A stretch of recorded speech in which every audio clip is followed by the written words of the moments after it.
कहानी की शुरुआत होती है बिहार राज्य के पश्चिमी चंपारण जिले के छोटे से गांव पाकड़ गांव से।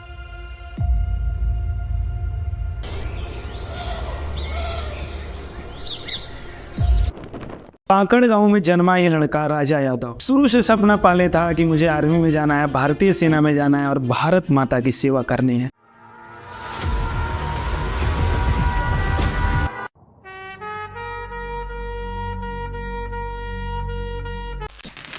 इसी सपने को लेके आगे बढ़ा। 10वीं की परीक्षा पास किया। परीक्षा पास करने के बाद वो समय आ गया था जब उसे अपने सपने के लिए लड़ना था। सुबह उठ के माता पिता का आशीर्वाद लेता। आशीर्वाद लेने के बाद दौड़ने के लिए निकल पड़ता। शुरुआती दिनों में राजा यादव दौड़ नहीं पाता था तो हताश हो जाता था, निराश हो जाता था। घर आके कहता था कि माँ, पाँव में बड़ा दर्द हो रहा है, मेरा सपना शायद पूरा नहीं हो पाएगा। लेकिन उसकी माँ हर तरह से उसकी मदद करती, वो चाहे आर्थिक रूप से हो, वो चाहे भौतिक रूप से हो, वो चाहे किसी रूप से हो, उसकी माँ ने उसका साथ नहीं छोड़ा।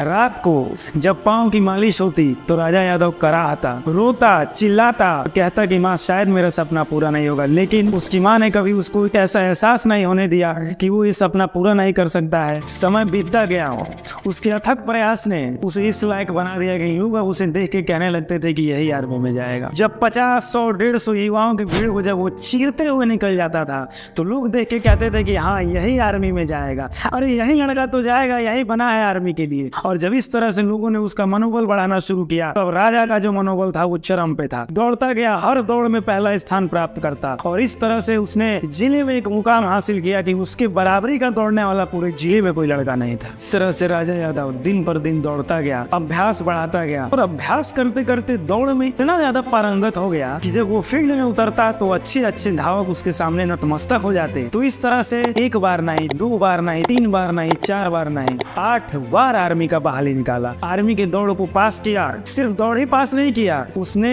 आर्मी के मेडिकल को भी क्लियर किया और इस तरह से 8 बार आर्मी की मेरिट तक पहुंच के वो अपने मुकाम को हासिल नहीं कर पाया। हर बार अपना पूरा प्रयास करता है, हर बार अपना बेस्ट देता है, हर बार अपना 100% देने के बावजूद भी जब 7 प्रयास बीत गए और 7 प्रयास के बाद भी आर्मी में सिलेक्शन नहीं हुआ तो इस बार अंतिम प्रयास के लिए राजा यादव फिर से उसी जोश के साथ, उसी उम्मीद के साथ तैयार था। लेकिन अब बदलाव आ चुका था। बदलाव आ चुका था समाज के नजरिए में, बदलाव आ चुका था परिवार के नजरिए में, बदलाव आ चुका था परिस्थितियों के सामंजस्य में। कैसे? वो इस प्रकार से कि जब अब राजा यादव दौड़ने निकलता तो जो लोग उसे बाघ कहते हैं, जो लोग उसे चीता कहते हैं, वही लोग उस पर हंसते हैं और कहते हैं कि ओ बुढ़ा जाइबो दौड़ते दौड़ते, आर्मी में बहाली तैयार ना हुई। इस प्रकार से जब लोग उस पर तंज कसते तो राजा यादव डरता नहीं, भयभीत नहीं होता। अब 8वीं बार के लिए तैयार था, दौड़ क्लियर कर चुका था, मेडिकल भी क्लियर हो चुका था। अब बारी थी फिर से मेरिट लिस्ट की, उस मेरिट लिस्ट की जिसमें वो 7 बार से छटता आ रहा। और फिर आज वो दिन आ गया था, इस दिन उसके परिणाम की घोषणा की जाने वाली। फिर उसी उम्मीद, उसी जोश, उसी जुनून के साथ राजा यादव निकल पड़ा अपने परिणाम की घोषणा को सुनने कि ये तो 8वीं बार प्रयास कर रहा हूं मैं, इस बार कौन रोक सकता है। ईश्वर को भी जरूर सोचना पड़ेगा कि जो लड़का इतना मेहनत किया है उसे इस बार सफल बना दूं। परंतु परिणाम की घोषणा हुई तो राजा यादव का कलेजा फट गया। इस बार भी उसे वो मुकाम हासिल नहीं हो पाया जिस मुकाम के लिए वो आज 8 बार प्रयास कर चुका था। दूसरी तरफ घर पे दूसरा ही माहौल। माता पिता बड़ी उम्मीद के साथ फोन पे फोन किए जा रहे थे, बड़ी लालसा के साथ फोन कर रहे थे कि उधर से एक बहुत बड़ी खुशखबरी मिलने वाली है।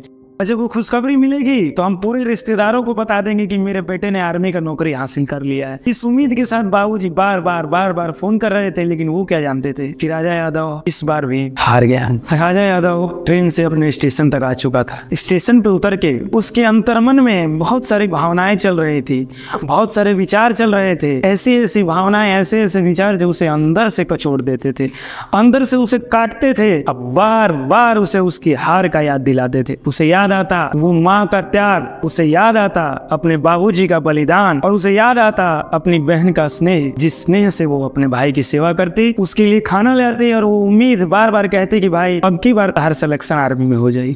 उसके मन में ये सारी चीजें चलती। उसके मन में ये भी चलता कि जिस उम्मीद से मेरी माँ ने मेरे पाँव की मालिश की, जिस उम्मीद से मेरे पिताजी मुझे पैसा देते, ईदों पे मैं खरा नहीं उतर पाया। शायद मैं किसी लायक नहीं रहा, शायद मेरा जीना ही व्यर्थ है। तरह तरह के नकारात्मक सवाल उसे झकझोर देते, तरह तरह की भावनाएं उसे तोड़ देते। जब ये सारी चीजें उसके अंदर चल रही थी तो राजा यादव वो अंदर से खत्म हो चुका था। बिल्कुल अंदर का उसका जो राजा था अब वो राजा मर चुका। अब उसने सोच लिया कि जब मैं अपने माँ बाप के सपने को ही पूरा नहीं कर सका हूँ, अब उसने सोच लिया कि जब मैं अपने भविष्य के लिए कुछ कर नहीं सका हूँ, ना अपनी माँ के लिए, ना अपने पापा के लिए, ना अपनी बहन के लिए मैं कुछ कर नहीं सका हूँ, तो फिर किस काम का ये जीवन, किस काम की ये जिंदगी और किस काम का ये शरीर। उसने निर्णय ले लिया कि अब मेरे जीने का कोई मतलब नहीं है, मेरे जीने से कोई फायदा नहीं है, मैं बोझ बन चुका हूँ अपने माँ बाप। इस चीज को सोचते हुए राजा यादव ट्रेन की पटरी पे सो गया। उसने सोचा जिस तरह से मेरी किस्मत सो गई है अब मैं भी ट्रेन की पटरी पे सो जाता हूँ, और जिस तरह से मेरा भविष्य खत्म हो चुका है उस तरह मैं अपने शरीर को भी खत्म कर देता हूँ।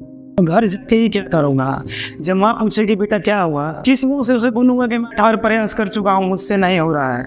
जब बाबूजी पूछेंगे कि का भाई बेटा ये तो अंतिम प्रयास रहा, तू तो कहत रहा कि अब की बार बाबूजी कंफर्म बा, अब की बार नौकरी लिए ले। जब बाबूजी मुझसे ये सवाल पूछेंगे तो क्या जवाब दूंगा बाबूजी को? यो सीना तान के मैं गाँव में बोलता था कि अब की बार हमारा आर्मी की नौकरी फिक्स बा, आर्मी का नौकरी अब की बार मेरा हो जाएगा, मैं क्या जवाब दूंगा? तरह से तमाम परिस्थितियों का सामना करते हुए, तमाम विचारों का सामना करते हुए जब राजा यादव को लगा कि एकदम अब जीवन एकदम निरर्थक है, अब कोई मतलब ही नहीं है इस जिंदगी का, वो सो गया। वो सो ट्रेन की पटरी पर और इंतजार करने लगा। जिस तरह से वो इंतजार करता था कि मुजफ्फरपुर वाली ट्रेन आने वाली है और मेरी मंजिल की ओर ले जाने वाली है, आज वही राजा यादव उसी पटरी पे सो के इंतजार कर रहा था उस ट्रेन का कि अब ट्रेन आएगी और मेरे जीवन को समाप्त करके चली जाएगी और मेरी कहानी भी समाप्त हो जाएगी।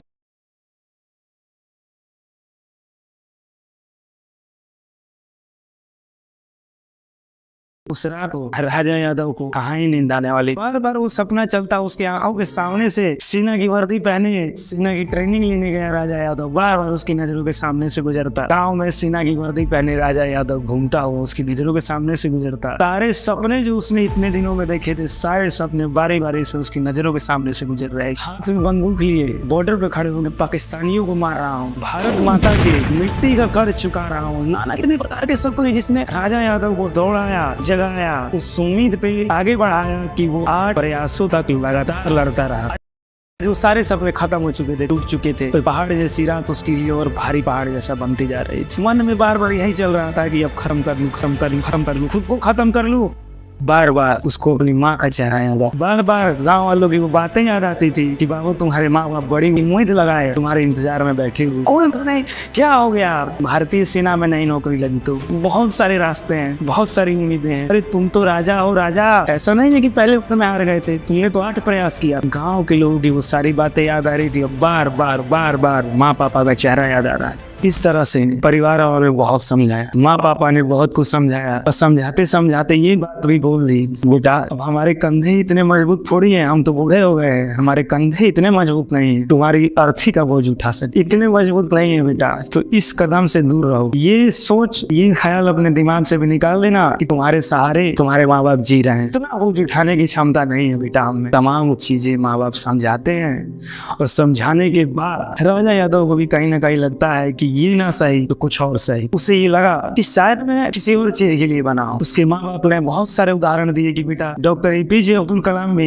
एयरफोर्स की नौकरी के लिए बहुत प्रयास की, परंतु बेटा उनको तो देश का राष्ट्रपति बनना था, कहाँ एयरफोर्स में जाते, नियति में तो कुछ और लिखा था। इस तरीके का जुनून, इस तरीके का जोश और इस तरीके के उदाहरण को देख करके राजा यादव के माँ बाप ने फिर से वही राजा यादव तैयार करने का प्रयास किया जो राजा यादव अभी कुछ दिन पहले से। इसी क्रम में समय बीतता गया और एक दिन एक लड़का आया राजा यादव के पास और बोला कि भैया जब आप दौड़ते थे, जब आर्मी के लिए दौड़ते थे, उस समय मैं आपका वीडियो बनाता था और उन्हीं में से कुछ वीडियो को मैंने फेसबुक पे, यूट्यूब पे और इंस्टाग्राम पे डाला है। भैया बहुत लोग देख रहे हैं, बहुत लोग आपको पसंद करते हैं, भैया आपका बड़ा नाम है। मैं ये चाहता हूँ कि आप आइए भी इंस्टाग्राम पे, यूट्यूब पे, फेसबुक पे वीडियो डालिए। चुनौतियाँ आए, बड़ी बड़ी चुनौतियां आई। सबसे बड़ी चुनौती तो ये थी कि मोबाइल फोन चलाने की जागरूकता की कमी, इंटरनेट के उपयोग की जागरूकता की कमी, ये सारी चुनौतियां थी उसके सामने। इसके बावजूद भी राजा यादव ने तरह तरह से लोगों से संपर्क किया, तरह तरह के लोगों के पास जाके उनसे जानने की इच्छा प्रकट की कि कैसे वीडियो को एडिट किया जाता है, कैसे वीडियो को वायरल किया जाता है, क्या हैशटैग लगाया जाता है, किस तरह से उसमें इंप्रेशन दिया जाता है, कैसे क्या किया जाता है। तमाम तरह की चुनौतियों से गुजरता हुआ राजा यादव फिर एक नई दिशा में निकल चुका था और सोचता समझता भेजता, फिर उनको धरातल पे उतारता। इस तरह से नित्य नए प्रयास करता राजा यादव फिर एक नई दिशा में निकल चुका था। वीडियो शूट करते टाइम लोगों से मदद लेता, अपने भाई से कहता, गाँव के लोगों को कहता, जब रोज सुबह बच्चे ट्यूशन पढ़ने जाते उन लड़कों से कहता कि मेरे लिए वीडियो शूट कर दो। जितने भी प्रयास हो सकते थे तमाम प्रयासों से गुजरता हुआ राजा यादव बढ़ता गया। इस तरह से वीडियो डालता गया।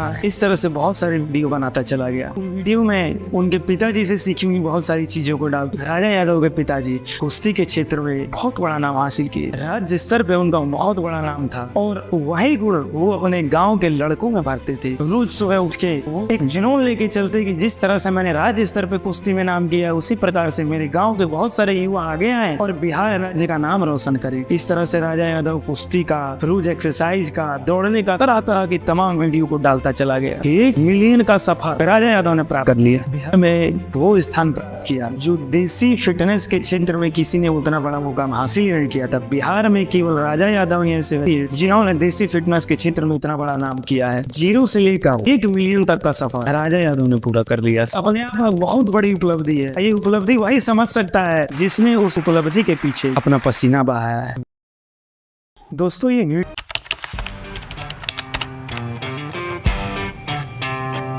बाद वीडियो लेकर के आया हूँ और दोस्त आज मेरे साथ क्या क्या हुआ है इस दिनचर्या के बारे में आज शेयर करूँगा वीडियो के माध्यम से।